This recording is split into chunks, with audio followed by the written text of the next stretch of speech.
Our second speaker will be Tom Donnelly, who is a Midwest Regional Manager for Transpo Industries, where he focuses his knowledge and experience on the preservation of bridge decks. Tom will present some remarks on the impact on private sector preservation practitioners from the perspective of a company providing preservation materials and technological expertise. Good afternoon. I guess to get started here, this is Tom Donnelly. I'm going to talk a little bit about COVID and how it affected our company, being a small manufacturing to the transportation industry. Many of you are familiar with Transpo, particularly Mike Stenko. You probably know his name. We're a materials and safety products company. I started in 1968. Arthur Dinitz, actually, he's in the picture there, was involved with the water bumpers, if anybody recalls this, back in the late 60s on taxis and buses in New York City. And that's how we got our start, believe it or not, with safety. And that was Arthur's beginning with his relationship with ARPA and continuing as we do today, the legacy. Karen Dinitz, his daughter, has kind of taken over the company, surviving along with her brother. Mike Stenko is our CEO. The company's based in New Rochelle, New York. Just remember that name. It may jog your memories at this point with regards to the topic here. We do manufacturing there at corporate, primarily for our safety components, fabrication, steelwork. In Pennsylvania, Berwick, close to the Scranton area, we do the manufacturing, compounding, powders, et cetera, for our MMA products. There are two divisions, essentially our safety division, which kind of really started the company with our pull safe, screen safe, all these safety products. We have 4 regional reps around the country. Materials, which I'm involved with, and my 3 colleagues spread out around the country working from home as well. We're involved with specific products having to do with MMAs. That's our specialty, not mixed martial arts, nothing MMAs. Think of it this way too. People often refer to this as epoxies. No, MMAs, 50 degrees and falling, epoxies, 50 degrees and rising. Okay, as far as limitations, Color Safe is one of our products that's really taken off here in the last 4 or 5 years. It's a colorized high friction pavement surface. Buses and bike lanes, airports are our markets. In addition to that, we represent epoxies, but MMA is really our bread and butter for the materials. Here in the Midwest, I'm involved with 10 states and working here out of Midmo. My base is really bridge contractors, which I've been spending the last 2 weeks with. We just finished late last night on a bridge project here in Missouri for MoDOT. Striping contractors, probably second with the colorized surfacing materials. And then railroads, which has really taken off here in the last 3 to 4 months. I'll talk more about that in a minute, as well as the airports, which have lots of time on their hands right now. I just kind of want to go through a quick background here on where we were as a small manufacturer, supplier in transportation, and then how this quarter, the first quarter particularly, was affected us. And I kind of, putting that summary together, kind of went back through my email stream when Ed kind of challenged me with this presentation a couple months back. But just a quick background on where we are, and me particularly here in the Midwest, coming off a strong December, January lettings here in the keyword Midwest states, about 4 or 5 states. The nice thing about the products I'm representing is their diversity, incredible diversity between the industries, the contractors that I'm supplying. We had record set, actually I was staged for record setting second through fourth quarter book sales, which I would say probably about 70% are still there, but preparing for more state projects to be let in that April, May timeframe, which were essentially canceled. But just going back through the COVID situation, how it began, as everybody knows, January 21st, around that timeframe was the Washington state cases when they broke out. And then February 3rd, we were in our sales meeting. We came to the sales meeting. It really wasn't a threat at that time to the country, if everybody recalls, but we went to New Rochelle, of all places. In fact, a week later, I got my new F-150, having officed out of Ford Escapes for the previous 9 years. But by February 27th, a New Rochelle attorney became ill, and the city then became a cluster outbreak, if everybody recalls that. It was really quite a scare, and that's kind of where it all began here as far as our part of the country. March 8th, New York, Connecticut, New Jersey, confirmed and firm cases. And yeah, when I go into the corporate office, I typically do the LaGuardia, the New York Airporter to Grand Central Station, and then the Metro North to New Haven. So I like to use mass transit. If anybody's ridden those trains or having come from Chicago, the Metro corridors, I mean, the cases were all along those corridors, and understandably so, as if you've ever traveled in the peak times on those rail lines. But so by March 8th, New York, Connecticut, New Jersey, you had the confirmed cases. March 12th, Mike called us all, 8 reps, regional reps, and then kind of conferenced with us. We were using Teams as our communication network at that time, and pretty much mandated no travel. Conferences were being canceled. If anybody knows Mike, I think he's on the road 250 nights a year, because he's incredible as far as his voluntary effort, as you guys know, with ACI and all the other organizations he's involved with. And I'll touch on that in a minute at the end of the conversation here. But Mike essentially told us, our families first, take care of them and really look out for yourselves, be careful, et cetera, et cetera. But by March 20th, the New Rochelle and Berwick offices closed, okay? As you remember, the mayors, or excuse me, the governors of both of those states, Pennsylvania and New York, were very active and concerned and worried, scared, I guess, et cetera, I could go on. But March 23rd, both offices had reopened under New York and Pennsylvania approval as essential businesses. And there was a lot of work behind the scenes that Karen and Mike were involved with in politicking for that essential business status, so that we could stay open, supplying our transportation customers. Now, by March 23rd, ARPA had started the COVID-19 report. If anybody remembers this, really handy tool that ARPA came out with, if anybody was watching it, but beginning on March 23rd, when this came out, it was essentially a state-by-state rundown on what was going on, how the states were responding, the DOTs, and we used it. Everybody used it. And particularly, if you take Michigan, for example, that was an ongoing string for almost the 20 reports between MITA, their transportation organization, the governor, et cetera, et cetera. And in Wisconsin, there was a lot of stuff going on there. But this report grew to 330 pages, I think, when it kind of wrapped up in May.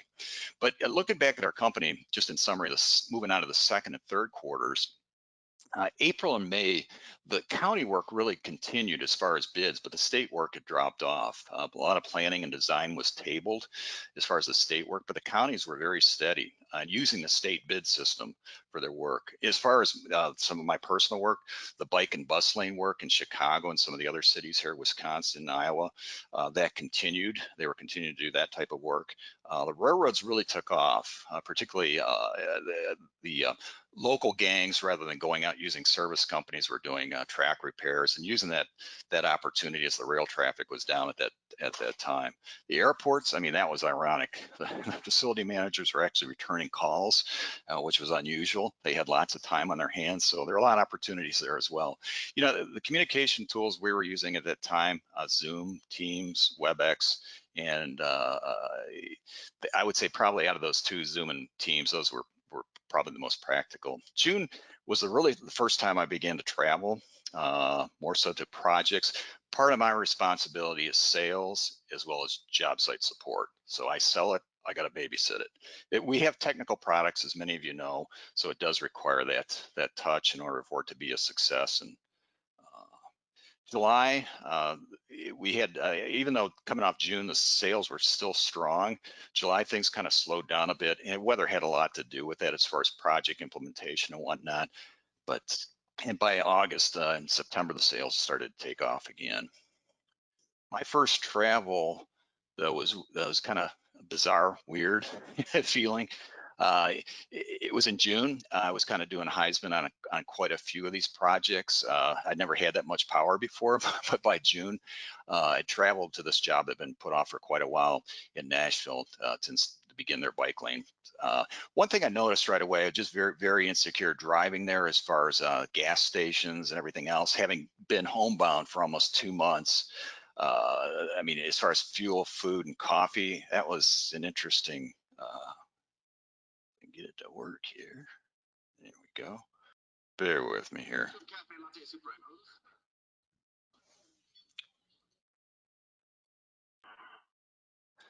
I think that kind of sums it up. Hotels, yeah, that was an interesting situation. Having traveled quite a bit beginning in June, some hotels are better than others. After that first trip to Nashville, Holiday Inn, the IHG brands, for example, were using that opportunity for construction and upgrade several floors. I mean, just hearing that hammer at 7 or 8 o'clock in the morning. Prices were reasonable, $75 to $95 a night, still continuing to today. I mean, at hotels that are typically, for example, Navy Pier Embassy Suites. I mean, I've never gotten anything under $300, and it was $70 a night.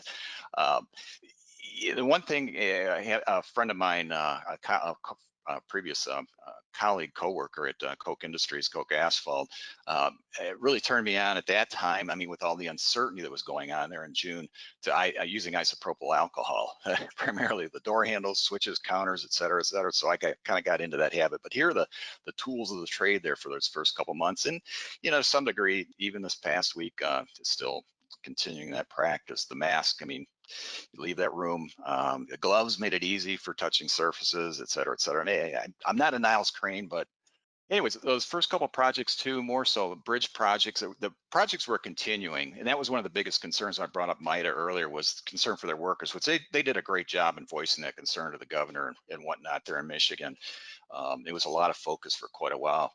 But one of the observations I had on this first project in the western DuPage County suburbs, of Chicago, was the contractors were not practicing PPE. I mean, granted, they had the personal protective equipment, hats, shoes, vests, et cetera. But as far as COVID PPE, social distancing, yeah, the big advantage though, traveling around Chicago, was a piece of cake during the day.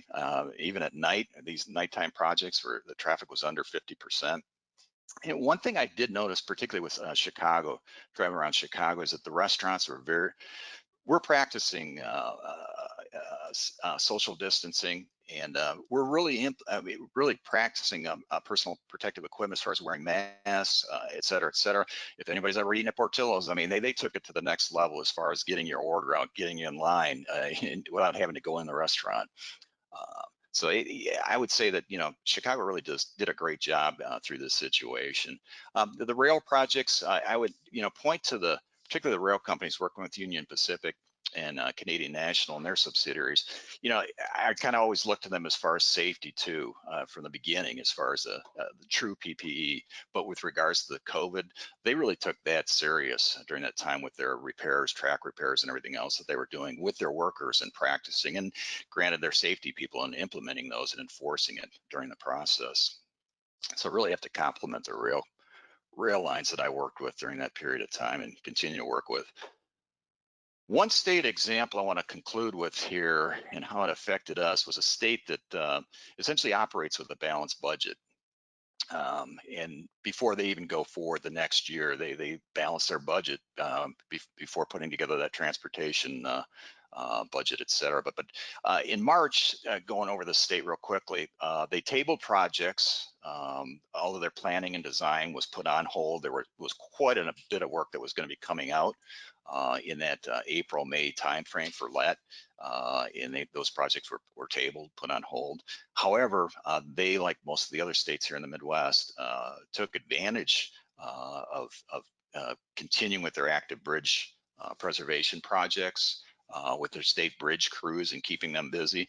But working, an additional challenge, which I'm sure some of the other DOT guys are going to touch on here in a minute, is that they had to really budget their time. And in this particular case, they went to a 32-hour work week in May, and that 8 hours was to be paid by the Federal Unemployment Cares Act. So, essentially Thursdays and Fridays became work Sabbaths. I mean, they kind of warned us, some of the engineers that we talked with, that you're not going to get me Thursday or Friday. Please don't try, because there was no field travel for them, cell or laptop use after they hit that 32 hours. It was actually monitored and enforced, and violations were sent by their IT people. In this particular case, there was concern primarily, probably more so on the governor's part from what I've heard, about federal audit. How did it affect Transpo? Well, the state bridge maintenance crews, like I said, they had 32 hours to work with as far as their budget, and projects had to be prioritized and expedited. So in order to do that, and these guys particular, and I say guys, gals, and guys collectively, they do a great job at it as far as prioritizing and really understand preservation. And we're one of the leading AASHTO states, if you will, like Pennsylvania and the others, when TSP2 got started. But one solution that this particular state and their bridge people went to was to use our Transpo T17 polymer concrete. Now they traditionally use water-based Portland cement concrete patches during this time period, this season. But because of the situation and working with 32 hours as your weekly allotment, they had to do it, I mean, in an expedited manner. And it was a little bit more expensive, but typically they would use the water-based mixes, which are inexpensive, but they require scheduling, labor, water, cure, which were the two driving factors in being able to return it to traffic. They went to the T17 polymer concrete mainly because the crews did have experience with the system. It was more expensive, that's a given, but it was reliable and consistent as far as the time frame that they could return it to traffic, that they could get cure.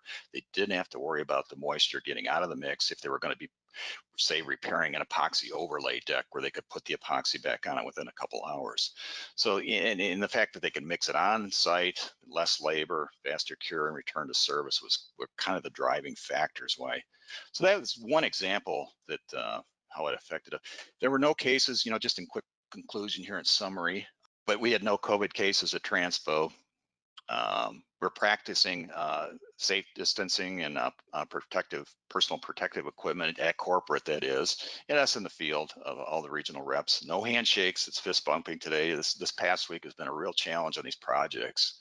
Still trying to communicate that.